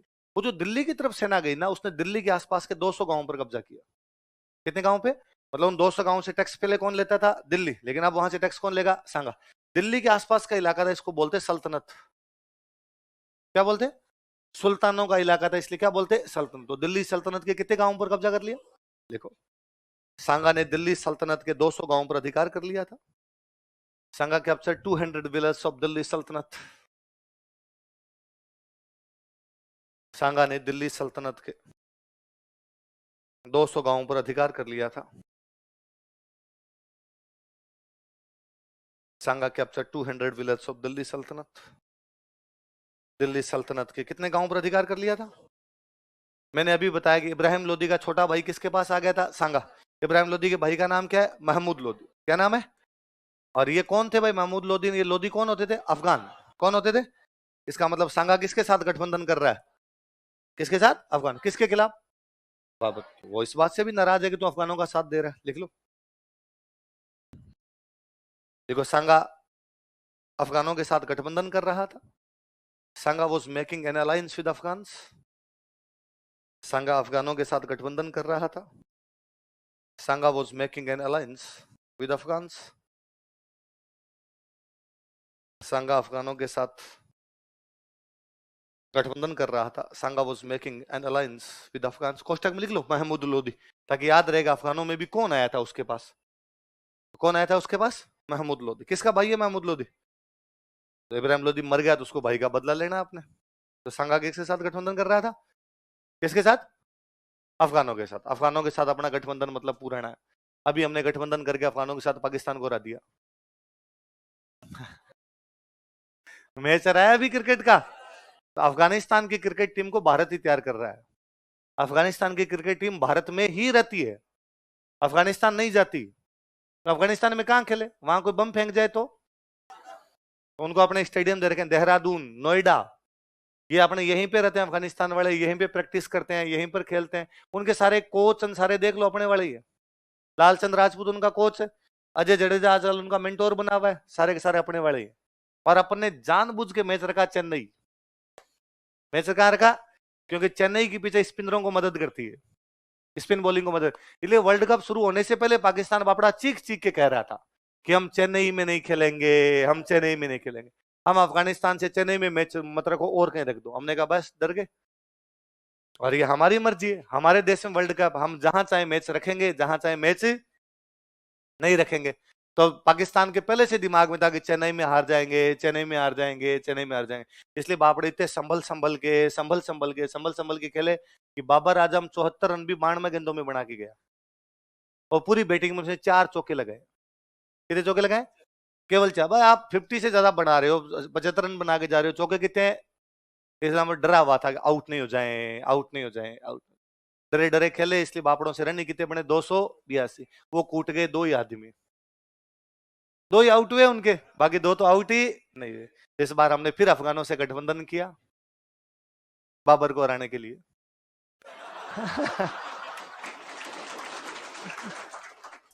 है ना? तो बाबर से जब भी हमारी लड़ाई होगी तो हमारे साथ कौन आएंगे? अफगान आएंगे भाई साहब। और मैं तो आज ही को एक मीम देख रहा था, वीडियो देख रहा था, तो बड़ा जोरदारी मीम बना रखा कि अफगानिस्तान वालों का एक मीम है, उसमें अफगानिस्तान को बोल रहा है नूर अहमद बॉलिंग कर रहा है, पीछे जो उनका विकेट कीपर गुरबाज, वो गुरबाज विकेट कीपिंग कर रहा है, बाबर आजम बैटिंग कर रहा है। तो नूर अहमद बॉल फेंकता है, ऑफ स्टंप की तरफ बॉल है, बाबर आजम बैट को मारता है, लेकिन बैट के टच भी नहीं होते। विकेट कीपर पकड़ता है, फिर पकड़ करता है, come on boy, come on come on, out नहीं करना, आउट नहीं करना, मैडम निकालना है। किसका आउट नहीं करना और क्या निकालना है? मेडन। तब मुझे याद आया कि गांव में है ना, जब क्रिकेट खेला करते थे तो सामने वाली टीम का एक कोई बंदा होता जो रन बनाता नहीं था, इसलिए सारे कहते इसको आउट मत करना, इसके बाद अगला आएगा वो तो रन बना लेगा, तो इसको तो बॉल साइड साइड में फेंकते रहो, साइड साइड में, विकेट के ऊपर कोई भी बॉल फेंकनी नहीं। और अपने गांव का एम्पायर खड़ा रहता, वो यदि आउट हो भी जाता होगा तो नॉट आउट, नॉट आउट, नहीं, नो बॉल है, नो बॉल, नहीं लगी। इसको तो और क्लब, मगर यार ये तो बाबर आजम की गजब बेइज्जती है बापड़े की, कि अफगानिस्तान वालों ने कहा तू तो खेलता रहे क्योंकि तेरे से रन तो बनेंगे। और वो तो यदि बाबर आजम आउट नहीं हो तो पाकिस्तान के रन 250 ही बने। वो आउट हुआ तब लास्ट में बेचारे वो इफ्तिखार ने आके उन्होंने थोड़े तेज रन बनाए तो 282 पहुंच गए। तो जब भी बाबर को हराना है तो गठबंधन किससे है? याद रह जाएगा आपके? चलो अब इस बाबर की बात करें, वो बाद में, अब इधर आ जाना वापस। बाबर अपनी एक बुक लिखता है, बाबर की बुक का नाम है बाबरनामा। क्या नाम है? बाबरनामा में बाबर लिखता है कि मैंने खानवा युद्ध क्यों लड़ा। बाबरनामा वास्तव में एक डायरी है, बाबर डेली मेंशन करता है, आज ये हुआ, कल ये हुआ, परसों ये हुआ, सारी बातें लिखता है। तो बंदा जब डायरी लिखता है तो उसमें अपनी बातें बताता है, मैं ये क्यों कर रहा हूं, क्यों किया था, क्या रिजल्ट निकला, इस प्रकार की बातें भी होती है। तो बाबर ये लिखता है अपनी डायरी में कि मैं जब काबुल था, मैं जब कहां पर था? काबुल। मैं जब काबुल बैठा था तो सांगा का एक आदमी मेरे पास आया। किसका आदमी? और उसने आगे कहा कि भाई बाबर, मैं सांगा का आदमी हूं और भारत में इब्राहिम लोदी हमें बहुत परेशान कर रहा है, हम इब्राहिम लोदी से परेशान हो गए, प्लीज बाबर हमारा साथ देने के लिए आ, इब्राहिम लोदी को मार, हम तेरे साथ खड़े रहेंगे। तो बाबर कहता है मुझे भारत बुलाने वाला कौन था? सांगा। मैं इसके बुलाने पर भारत में आया था, पानीपत के पहले युद्ध में इब्राहिम लोदी से लड़ा था, लेकिन इस सांगा ने मेरे को बुला तो लिया, लेकिन जब मैं इंडिया आ गया इसने अपनी सिम चेंज कर ली, इंस्टाग्राम फेसबुक मेरे को ब्लॉक कर दिया, और इसने मेरे को कोई रिप्लाई नहीं दिया। कहने का मतलब है इब्राहिम लोदी के खिलाफ इसने मेरी सहायता, बुलाया इसने और फिर सहायता नहीं की। मैं इसका घमंड तोड़ना चाहता हूँ, इसने वादा तोड़ा, प्रॉमिस तोड़ा, मैं इसका घमंड तोड़ना चाहता हूँ। हालांकि बात पूरी झूठी है, क्योंकि इस बाबर को बुलाने वाले थे दौलत खान लोदी और आलम खान लोदी। फिर एक बार बात मान भी लेंगे, क्या पता सांगा ने भी आदमी भेजा हो, तब लगता है कि यार सांगा कम से कम इब्राहिम लोदी के लिए तो नहीं भेजेगा। इब्राहिम लोदी को उसने गेंद बना रखी थी, है ना, खातोली। और है ना, आपने कभी सोच के देखना, है ना, हिस्ट्री केवल फैक्ट का खेल नहीं है। आप सोचो, खातोली का युद्ध कहां पर है? कोटा। बाड़ी का युद्ध कहां पर है? धौलपुर। बाड़ी आगरा से 60 किलोमीटर है, 60-70 किलोमीटर का गैप है आगरा की और बाड़ी के बीच। लोदियों की राजधानी है आगरा। लोदियों की राजधानी कहां है? इब्राहिम लोदी की राजधानी कौन सी है? आगरा। सांगा की राजधानी कौन सी है? चित्तौड़। सांगा चित्तौड़ से बाड़ी जाके इब्राहिम लोदी को कूटता है, मतलब उसके घर में घुस के। आप आगरा के पास जाके मार रहे हो। ये नहीं कि इब्राहिम लोदी चित्तौड़ पर अटैक करने यार सांगा ने हरा दिया, ना ना, सांगा गया है। उसने कहा मैं आ रहा हूं तुम्हारी तरफ। जब राजधानी के पास ही चला गया तो इब्राहिम लोदी बेचारा सामने है, उसने कुट पीट के निकाला उसे वहां से। इसका मतलब इब्राहिम लोदी तो सांगा के सामने कुछ भी, तो यार कम से कम लप्पू से इब्राहिम लोदी के लिए तो सांगा बाबर को बुलाएगा नहीं। लेकिन फिर भी उसने लिखा था, हम एक कारण ये भी मानते। लिखो पांचवा कारण, पांचवा चौथा है, जो भी है लिख लो। लिखो बाबरनामा के अनुसार, अकॉर्डिंग टू बाबरनामा, बाबरनामा के अनुसार, अकॉर्डिंग टू बाबरनामा, बाबरनामा के अनुसार, अकॉर्डिंग टू बाबरनामा, सांगा ने बाबर को भारत आमंत्रित किया था। सांगा इनवाइटेड बाबर टू इंडिया। सांगा ने बाबर को भारत आमंत्रित किया था। सांगा इनवाइटेड बाबर टू इंडिया। लेकिन इब्राहिम लोदी के खिलाफ उसकी सहायता नहीं की, but did not help him against Ibrahim Lodi. लेकिन इब्राहिम लोदी के खिलाफ उसकी सहायता नहीं की, but did not help him against Ibrahim Lodi. लेकिन इब्राहिम लोदी के खिलाफ उसकी सहायता नहीं की, but did not help him against Ibrahim Lodi. Ibrahim Lodi के खिलाफ उसकी सहायता नहीं की। ये तो युद्ध के कारण है, ठीक है। अब बयाना का युद्ध आपका 16 फरवरी, खानवा का बोना आपका 17 मार्च। एक महीने का टाइम है बीच में। एक महीने तक उधर से सेना इधर आई, इधर से सेना उधर गई, आगे आमने सामने पड़े। थोड़ी दूर इधर बाबर की सेना पड़ी है, थोड़ी दूर इधर किसकी सेना पड़ी है, सांगा। अपनी अपनी तैयारियां कर रहे हैं दोनों। बाबर ने अपनी तैयारियां की, और जैसे मान लो 17 मार्च को युद्ध करना है, 16 मार्च वाले दिन बाबर ने अपने सैनिकों को इकट्ठा किया, और इकट्ठा करके आगे सैनिकों, कल हम इस सांगा से लड़ने के लिए जाएंगे, इस सांगा के घमंड को चूर चूर कर देंगे। हाउस द जोश। सबने कहा लो सर। सैनिकों ने लड़ने से क्या कर दिया। बाबर ने कहा क्यों भाई, क्यों नहीं लड़ना चाहते। अच्छा, बाबर के सैनिकों के नहीं लड़ने के पीछे 2-3 कारण है। एक कारण तो यह था कि बाबर जब काबुल से अपनी सेना लेकर रवाना हुआ था, तो इससे पहले वो पंजाब पर 4 अटैक कर चुका था, और पंजाब पर वो केवल पैसे लूट के वापस भाग जाया करता था। तो इस बार भी वो यही कह के लाया था कि देखो पंजाब में थोड़े थोड़े पैसे मिलते हैं, इस बार अपने दिल्ली और आगरा चलेंगे, वहां थोड़े ज्यादा पैसे मिलेंगे, पैसे लेके अपने के आ जाएंगे वापस। इसलिए उसके साथ सैनिक आए थे। लेकिन जब वो दिल्ली और आगरा पर कब्जा करता था, उसे भयंकर धन मिला, भयंकर धन मिला। इसलिए बाबर वापस गया नहीं, यही रह गए। जबकि दौलत खान लोधी, आलम खान लोधी इसलिए लाए थे कि तू वहां कब्जा करके हमें दे देना। लेकिन बाबर ने कहा ना ना ना, मैं रखूंगा। पर बाबर अपनी बाबरनामा में लिखता है, अब हमें काबुल की गरीबी फिर नहीं चाहिए, दोबारा उस लिचड़ खाने में हम जाएंगे। भूख मर गए, वहां चने खा खा के टाइम पास कर रहे थे। यहाँ दिल्ली और आगरा में रुपए, इतने रुपए मिले थे बाबर को दिल्ली आगरा में कि उसने काबुल के हर आदमी को एक एक चांदी का सिक्का दिया था। तो भयंकर धन मिला, तो उसने जाने से क्या कर दिया, मना। अब राजा तो ठीक है जाने से मना कर देगा, पर फौजियों ने कहा कि सर हमारे वहां से संदेश से आते हैं, है ना, घर में एक बूढ़ी माँ वाली हालत हो रखी यार, और हमें वापस जाना यार, तेरे चक्कर में हम यहाँ पर बैठे में। एक तो वो कारण है। दूसरा कारण यह था कि मुसलमान राजाओं में एक अच्छी बात यह थी कि वो सामने वाले दुश्मन की पूरी जासूसी करवाते। तो जब बाबर ने सांगा की जासूसी करवाई, तो पता चला कि आज दिन तक सांगा के सामने जो कोई आया है उसको इसने भगा भगा के मारा है। फिर और पता चला कि सांगा जब बाबर से लड़ने गया तब उसके एक हाथ नहीं, एक पैर नहीं, एक आंख नहीं, एक कान नहीं, उसके 80 घाव थे। कितने घाव थे। तो सैनिकों ने उसको कहा कि जिसके हाथ नहीं, पैर नहीं, आंख नहीं, कान नहीं, फिर भी लड़ने के लिए आ रहा है, तो मिनख तो नहीं है, डाकी है भाई साहब। इसमें तेरा घाटा, उसका, उसके क्या बिगड़ना है भाई साहब। जिसके हाथ नहीं, पैर नहीं, आंख नहीं, कान नहीं, तो उसको मृत्यु का कोई भय, वो साक्षात यमराज हो चुका है खुद। इसलिए वापस चल लेते हैं, वरना ये मारेगा। बाबर ने कहा नहीं नहीं, ऐसी कोई बात नहीं, अपने को नहीं हरा सकता, इसने इन छोटे छोटों को हराया होगा, अपने से अपने को नहीं हरा सकता। बाबर के सैनिकों ने कहा बाबर फालतू की बात नहीं करनी।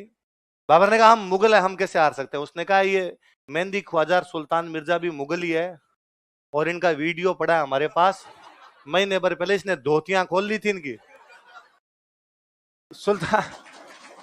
सुल्तान मिर्जा ने कहा प्लीज वीडियो डिलीट करवा दो, ये कोई तरीका नहीं होता है। तो बाबर को लगा मरा दिया फौजी, और बात भी सही थी, फौजियों की जेन्युइन बात थी उनकी। भाई आप ऐसे जगह लड़ने के लिए जा रहे हो जहां का राजा बहुत ज्यादा शक्तिशाली है। आप इतने दिन हो गए तो आपको वापस अपने घर की भी याद आ रही है, मरमुरा जाओगे तो वापस घर ही कैसे पहुंचोगे। तो बाबर ने अपने सैनिकों को उत्साहित करने के लिए, उनको मोटिवेट करने के लिए बाबर ने एक भाषण दिया। और बाबर कहता है कि तुम्हें क्या लगता है कि बाबर खुद के लिए लड़ता है? उनका लगता नहीं है। लगना अलग चीज होती है। बाबर ने कहा तुम्हें क्या लगता है कि बाबर अपने साम्राज्य विस्तार के लिए लड़ता है? उनका हाँ। बाबर ने कहा नहीं, तुम गलत सोचते हो। बाबर ना खुद के लिए लड़ता है, ना साम्राज्य विस्तार के लिए लड़ता है, बाबर इस्लाम के लिए लड़ता है। ये मजहब की लड़ाई है। अल्लाह ताला ने मुझे फरमाया है कि धरती के इस छोर से लेके उस छोर तक, मैदानों में, पहाड़ों में, पठारों में, मरुस्थल में इस्लाम का झंडा फहराना। इसलिए कल मैं जिहाद करूंगा। क्या करूंगा?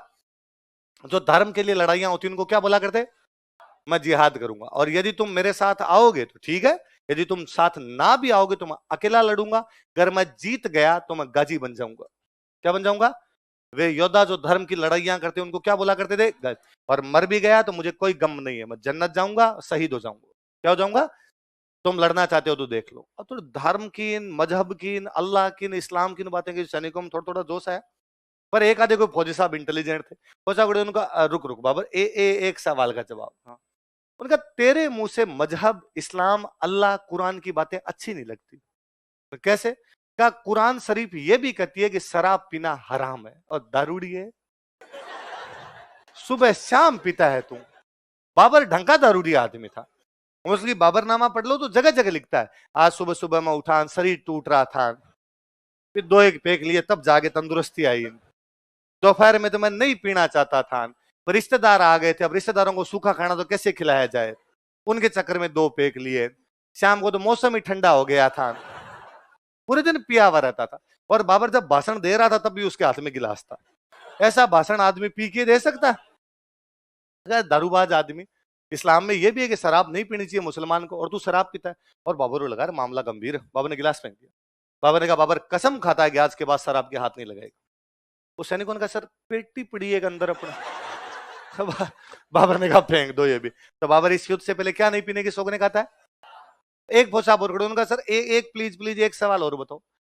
इस्लाम यह भी कहता है कि मुस्लिम राजा मुस्लिम व्यापारियों से कर नहीं लेगा। मुस्लिम राजा मुस्लिम व्यापारियों से कर नहीं लेगा। और बाबर मुस्लिम व्यापारियों से कर लिया करता था, तमगा। कौन सा कर लिया करता? और कहा यार बाबर तुम मुस्लिम व्यापारियों से तमगा लेते हो। बाबर ने कहा मैं कसम खाता हूं कि आज के बाद किसी भी मुस्लिम व्यापारी से तमगा। बाबर इस युद्ध को क्या घोषित कर देता है? ये धर्म की लड़ाई है, मेरी व्यक्तिगत लड़ाई नहीं है। आज के बाद मैं शराब के हाथ नहीं लगाऊंगा। आज के बाद मुस्लिम व्यापारियों से क्या नहीं लूंगा। अब थोड़ा जोश है, पूछा उसने हाउस द जोश, सबने कहा हाई सर। लिखो, लाइन चेंज कर लिखना ना, कारण हो गए।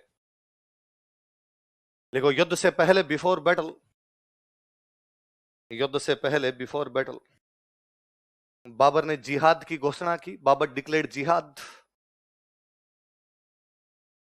बाबर ने जिहाद की घोषणा की। बाबर डिक्लेयर्ड जिहाद।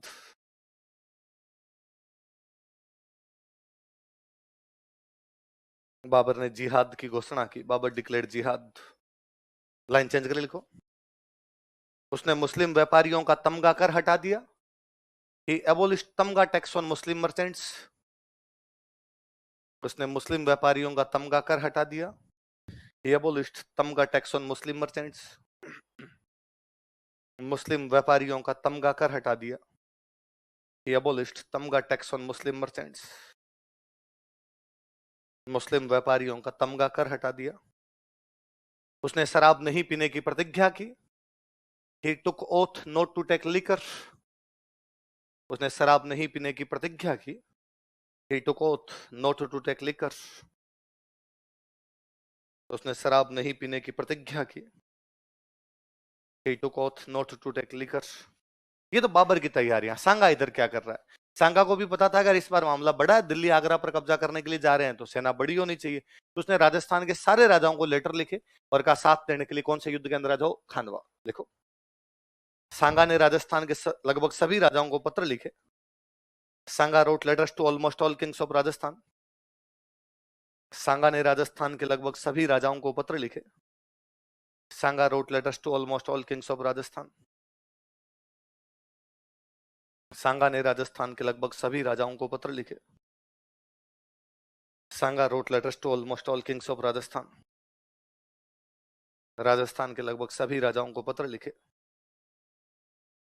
तथा खानवा के युद्ध में सहायता के लिए बुलाया। And called them to help in battle of Khanwa, तथा खानवा के युद्ध में सहायता के लिए बुलाया। And called them to help in battle of खानवा,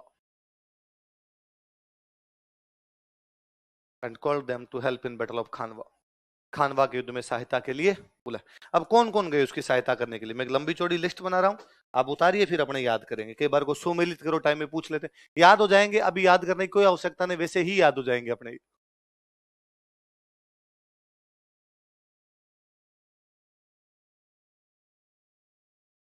क्योंकि आगे ये राजा बार बार बाकी रियासतें पढ़ेंगे ना, फिर बार बार ये राजा आएंगे।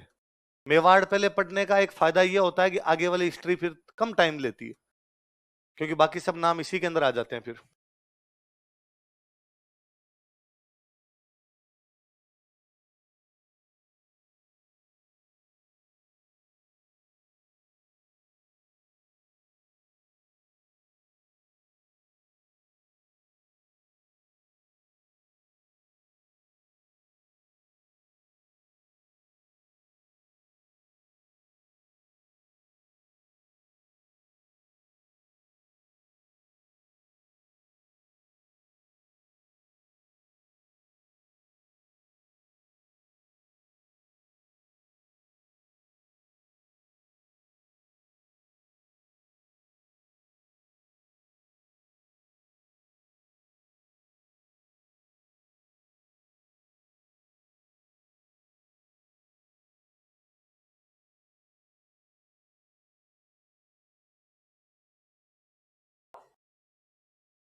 आप नीचे लिखना, मेरे लाइन में जगह नहीं है तो मैं इधर लिख रहा हूँ, आप एक साथ ही उतारना सर, ये नहीं जगह बचाने की कोशिश करो।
उतार लो भाई, नाम ये बार बार आगे राजाओं के नाम आएंगे, हम वैसे ही याद कर लेंगे, और एक बार लिखना जरूरी है कि कभी सुमेलित करे टाइप में आए तो अपना क्वेश्चन हो जाए।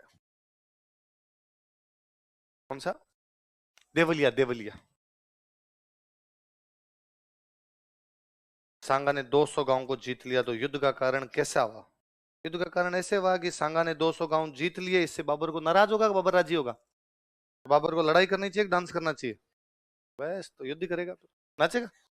बाबर इरफान पठान थोड़ी है। इरफान पठान नाचा ना इस बार राशिद खान का, उसने कहा मैं पठान हूँ, पठानों के साथ नाचूंगा मैं। दोबारा बताओ, देखो आमेर से कौन गया लड़ने के लिए? पृथ्वीराज। कौन गया? पृथ्वीराज। मारवाड़ से कौन गया? अब सुनना, देखो उस समय मारवाड़ का राजा हुआ करता गंगा। मारवाड़ का राजा कौन था? इसके आगे लिख लो राजा गंगा, इसी के आगे लिखो आप राजा गंगा। मारवाड़ वाले में लिखो किंग गंगा। राजा कौन था? गंगा। तो बात को यूं समझना, मेवाड़ का राजा है सांगा, मारवाड़ का राजा है गंगा। सांगा ने गंगा का कि गंगा जी सहायता करने के लिए सेना भेजो। गंगा ने अपनी सेना अपने बेटे के नेतृत्व में भेजी। बेटे का नाम क्या था? दोनों बात याद रहे। कोई पूछे कि मारवाड़ की सेना किसके नेतृत्व में आई थी? मालदेव। कोई ये पूछ ले कि सांगा के टाइम में उधर राजा था कौन, तो कौन है आपका? कौन है? गंगा। कल्याणमल कहाँ की सेना लेके आया? बीकानेर। हालांकि ये भी बीकानेर का राजा नहीं, बीकानेर का राजा इसके पिताजी, और पिताजी का नाम है जेत सिंह। क्या नाम है? ये भी लिख लो, राजा जेत सिंह। राजा जेत सिंह। अब कोई पूछे बीकानेर के कौन से राजा ने खानवा युद्ध में सेना भेजी थी? जेत सिंह। वो सेना किसके नेतृत्व में गई थी? कल्याण। दो अलग अलग सवाल हो गए ना। मेड़ता से सेना लेके कौन गया? वीरमदेव। कौन गया था? वीरम। ईडर से कौन आया? मैंने बताया था बहारमल रायमल की लड़ाई में हालांकि सांगा किसके साथ था? रायमल। पर रायमल के मरने के बाद उसने राजा किसको बना दिया था? बहारमल। आगे बात। चंदेरी से कौन आया? आना ही है, वो तो दोस्त ही उसका, वो तो आ ही जाएगा। डूंगरपुर बांसवाड़ा को मिला के पहले अपने बोलते थे वागड़। क्या बोलते?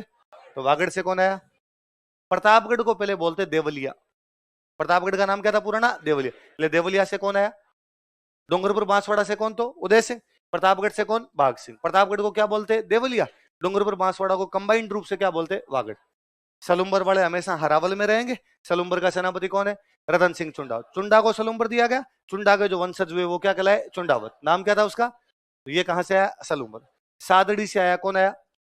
चित्तौड़गढ़ में एक जगह पड़ती है सादड़ी, तो सादड़ी से भाग लेने के लिए कौन आया? झाला अज्जा। मेवात से कौन आया? अलवर वाले इलाके को अपने क्या बोलते थे? मेवात। तो मेवात से कौन है? हसन खान मेवात। अफगान साथ में थे। अफगानों का नेता कौन? महमूद लोधी। ऊपर लिखा है ना महमूद लोधी। इसका मतलब सांगा बाबर ये कह रहा है धर्म की लड़ाई है, ये हिंदू मुसलमानों की लड़ाई है, अपने मुसलमान है इसलिए अपने को सांगा खिलाफ लड़ना है। सांगा की तरफ से ऐसी कोई भी धर्म की लड़ाई, सांगा के साथ मुसलमान भी खड़े हैं। सांगा के साथ कौन सा मुसलमान खड़ा है? हसन खान मेवाती। अफगान खड़े हैं, अफगानों का नेता कौन है? महमूद लोधी। कौन है? वो ऊपर लिख लिया हमने, एक तो पहले लिख लिया। ये सारे लोग आए। अब भाई सेना लगा रखी है, इधर आपकी बाबर की सेना खड़ी है। बाबर के पास में थी तोपे।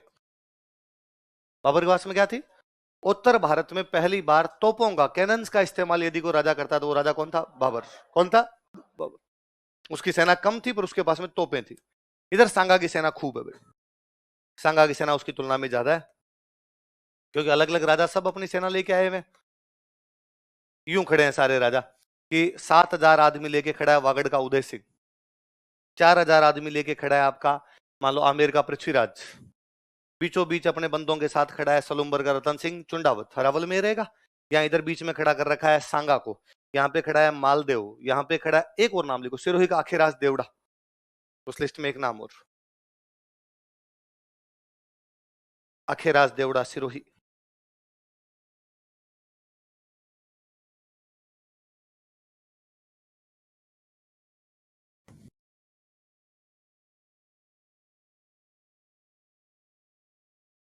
सिरोही का कौन आया था? अखेराज देवड़ा। लिख लिया ना। तो यहाँ मान लो अखिराज देवड़ा, यहाँ कोई दूसरा उदय सिंह खड़ा या वाघ सिंह खड़ा, सब अलग अलग अलग अलग अपने अपनी सेना लेके खड़े। अब शुरुआत में लड़ाई शुरू हुई तो बाबर की तरफ से क्या चलने लगी? तोपे। क्या चलने लगी? अपने वालों ने तोपों का युद्ध नहीं देख रखा। पहली बार तोपें बाबर ही इधर लेके आया अपने राजस्थान की तरफ। बाबर ही उत्तर भारत में तोपें वो लेके आया था, इसलिए अपने लिए आउट ऑफ सिलेबस हो गया। ये समझ में नहीं आ रहा है यार, क्या किया जाए क्या नहीं किया जाए। इसलिए आगे वाली जो सेना खड़ी थी, ये जो आगे आगे खड़ी है, ये सेना मरने लगी। अपने एक दिक्कत और हुआ करती थी, अपने जिसे वागड़ का उदय सिंह 7,000 आदमी लेके आया, तो उदय सिंह खुद भी लड़ेगा। ये नहीं कि उदय सिंह बैठ देर सैनिक लड़ ले, अपने सेनापति राजा खुद लड़ा करते थे। मुसलमानों में जो राजा या मुख्य सेनापति होते पीछे बैठ के देखते, वो बाकी तुम लड़ो तुम लड़ो तुम ये करो तुम ये करो करा करते। अब वागड़ वाला उदय सिंह खुद लड़ रहा है। मान लो युद्ध शुरू हुए 10 मिनट हुए और 10 मिनट में वागड़ का उदय सिंह मर गया। गोली तो किसी की लग सकती है, उदय सिंह की लग गई। उसके साथ में मान लो 7,000 फौजी आए थे। कितने फौजी आए? अब वो 7,000 नहीं लड़ेंगे, वो बाहर चले जाएंगे। वो कहेंगे भाई हम किसके साथ आए थे? उदय सिंह। उदय सिंह मर गया, आप क्यों लड़े? इसलिए वो 7,000 लड़ेंगे नहीं। अब सांगा ने देखा कि इधर तोपों के हमलों से उसके आगे की सेना मर रही है, आगे की सेना मर रही है तो सेनापति मर रहे हैं, और सेनापति मर रही है तो जो सेना बच गई वो आगे वाली क्या निकल रही है? बाहर। दूसरी दिक्कत हुई, इनके पास में हाथी बहुत ज्यादा थे। क्या थे? हाथी लेके गए थे खूब सारे। अपने राजा महाराजा हाथियों पे बैठ के लड़ना, और उस समय टसन ही हुआ करता था कि भाई हाथी पे बैठ के लड़ेंगे, तो हाथी पर। हाथियों ने भी तोपें पहली बार देखी थी। भाई हाथियों के लिए भी तो ये अचंबा ही था। और वो भयंकर जब तोपों के घोड़े आए तो हाथी पागल हो गए, और पागल हाथी इधर उधर भागने लगे। हाथी के साथ समस्या कि जब भागेगा तो किसी को भी देखेगा नहीं, अपनी सेना को कुचलने लगे। अब उसकी सेना जो है वो कुचली जा रही है हाथियों की वजह से। उसकी जो सेना है वो तोपों की वजह से मर रही है, उसके सेनापति मर रहे हैं, उसकी सेना क्या निकल रही है? बाहर निकल रही है। तो सांगा ने, अब ये जो पास में बाकी लोग खड़े थे, इनको कहा तुम मेरे को सबसे आगे ले जा खड़ा करो, मेरे को यहां खड़ा कर दो ले जाकर। तो लोगों ने कहा साहब हाथ नहीं, पैर नहीं, आंख नहीं, कान, पीछे रहो, सेफ रहोगे आगे जाके। सांगा ने कहा ना, मैं यदि सबसे आगे जाके लड़ूंगा तो पीछे सेना को दिखेगा कि सबसे आगे कौन लड़ रहा है, सांगा। इसे सेना में कॉन्फिडेंस आएगा। वरना सेना बहुत ज्यादा मोरल डाउन महसूस कर रही है, उनको लगता है यार हम तो हार ही रहे हैं, मर ही रहे हैं, मैं आगे जाके लड़ूंगा थोड़ा ठीक हो जाएगा।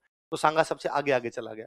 तब तक ये भी समझ गए कि इन तोपों के सामने नहीं जाना, तोपें भारी थी, मूव नहीं हो रही थी, इनके सामने नहीं जाना, बाकी इधर उधर लड़ेंगे तो अपने को ज्यादा नुकसान होगा नहीं। तो इन्होंने वापस युद्ध को बराबरी में लेके आ गए और वापस ढंग से युद्ध करना शुरू कर दिया। अब बाबर अपना एक पेंतरा और फेंकता है, बाबर दो नई चालें खेलता है। एक तो बाबर ने अपने एक हजार लोगों की तीरंदाजों की टुकड़ी थी, तीर चलाने वाले, उनको कहा तुम्हारा एक ही काम है, सारे के सारे तीर बाबर सांगा पे मारो। सांगा आगे आगे खड़ा है, हाथी पे इसलिए दिखाई भी दे रहा है, तो सारे के सारे तीर किस पे मारे जाए? सांगा। क्योंकि यदि एक भी तीर निशाने पे लग गया और सांगा मर गया तो पीछे 1 लाख की फौज वापस चली जाएगी, फिर इनमें कोई भी लड़ेगा नहीं। ये सोचेंगे राजा ही मर गया, राजा मर गया तो अब किसके पीछे लड़ेंगे। उन्होंने कहा साहब सांगा को तीर मारना इतना सरल भी नहीं है, सांगा के भी तो आगे सेना खड़ी है, वो रोक रही है। तो आपने 2000 को भेजो रे, 1999 में भी मर गए तो क्या है, एक आधा ही जब मार गया तो अपना फायदा है, अपना जो चाहिए वो अपने को मिल जाएगा। का ठीक है, और क्या क्या जाए सेना को तितर बितर करने के लिए। बाबर उज्बेकिस्तान का था। कहां का था? उज्बेक। उज्बेकों के एक लड़ने का तरीका था, उसको बोलते तुलगुमा। क्या बोलते हैं? उसने कहा एक टुकड़ी को इधर से उतारा जाए, एक टुकड़ी को इधर से उतारा जाए। आमने सामने लड़ाई हो रही है, अब एक टुकड़ी इधर से भी अगर एक टुकड़ी इधर, तीन तरफ से घेर के मारो। अपने वालों को ये लड़ाई तो समझ में नहीं आई। अपने लड़ाई ये थी कि आमने सामने लड़ाई है, तलवार से तलवार, भाले से भाला, लठ से लठ, घोड़े से घोड़ा, हाथी से हाथी, अपने ये लड़ाई थी। अब मैं इस सामने वाले से इधर लड़ रहा हूं, एक सैनिक इधर से उधर लड़ रहा है, इतने में एक सैनिक इधर आया, इसने भी आके मेरे पे वार किया, तो मेरे ये समझ में नहीं आया कि ये क्यों आ गया। अपने लड़ाई तो थी नहीं, तो अपने वालों ने कहा इधर, तो ये कहा कि चीटिंग है चीटिंग, सामने से प्लीज इधर से आओ, तब तक वो मार मुर गए। इधर ये सेना आगे वाली जो पंक्तियां ये डहने लगी, ये डहने लगी, तो उन लोगों ने सांगा सांगा पे तीर मारे, सांगा पे तीर मारे तो सांगा को एक तीर लगा। सांगा हाथी, हाथी में बैठने की जगह होती है, उसको बोलते हैं होदा। क्या बोलते हैं? होदा। उस होदे में गिर गया, पीछे मरा फिर भी नहीं वो, पर वो पीछे गिर गया। अब जब हाथी सबसे सबसे आगे यहाँ पर एक बंदा खड़ा है, वो गिर रहा है, पीछे वालों को सबको दिखेगा ना, और पीछे वालों को जैसे दिखा कि सांगा गिर गया, उनको लगा सांगा मर गया, सेना लौट गई। इन्होंने कम्युनिकेट करने की कोशिश भी की। मेवाड़ में एक रिवाज था कि जब भी सेना लड़ने के लिए जाएगी तो सेनापति तो हमेशा कौन होगा? सलुम्बर का। और यदि राजा घायल हो गया या राजा किसी भी कारण से युद्ध से बाहर जाएगा तो सादड़ी का झाला लड़ेगा। कौन लड़ेगा? सादड़ी का। राजा वाला जो मुकुट है वो राजा वाला मुकुट धारण करके सादड़ी का झाला लगेगा, ताकि ये लगे कि राजा लड़ रहा है। तो इन्होंने हाथों हाथ सांगा को नीचे उतारा, झाला अज्जा को मुकुट पहना के हाथी पर बिठाया, लेकिन तब तक देर हो गई और सेना मिसकम्युनिकेट कर गई। सेना धीरे धीरे वापस हट गई, ये युद्ध हार गए। तो खानवा युद्ध में किसकी जीत हुई? लिखो। घायल होने के कारण, ड्यू टू इंजरी, घायल होने के कारण ड्यू टू इंजरी,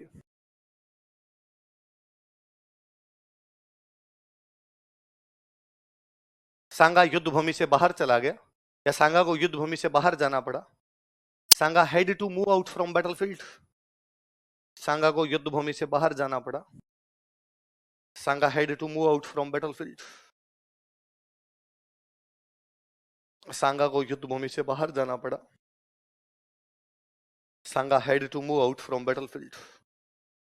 अतः झाला अज्जा ने युद्ध का नेतृत्व किया। झाला अज्जा कहां का है? चादड़ी। अतः झाला अज्जा ने युद्ध का नेतृत्व किया। सो झाला अज्जा लेड बैटल। अतः झाला अज्जा ने युद्ध का नेतृत्व किया। सो झाला अज्जा लेड बैटल। झाला अज्जा ने युद्ध का नेतृत्व किया। लाइन चेंज करी, लिखो। इस युद्ध में बाबर की जीत हुई। Babur won this battle. इस युद्ध में बाबर की जीत हुई। Babur won this battle. और जो धर्म की लड़ाइयां लड़ते हैं उनको, धर्म की लड़ाइयां जीतते हैं उनको क्या बोलते हैं? गाजी। क्या बोलते हैं? इस युद्ध में बाबर की जीत हुई, बाबर वॉन दिस बैटल, तथा उसने गाजी की उपाधि धारण की। And he adopted title of Ghazi, तथा उसने गाजी की उपाधि धारण की। And he adopted title of Ghazi. कौन सी उपाधि धारण की? गाजी। तथा उसने गाजी की उपाधि धारण की। धर्म योद्धा, रिलीजियस वॉरियर जो हुआ करते उनको क्या बोला करते थे? गाजी। कौन सी उपाधि धारण की उसने? उसी दिन उसने शाम को खूब दारू पी। कहा साहब आपने छोड़ दी थी, उसने कहा ना, इट्स टाइम टू डिस्को।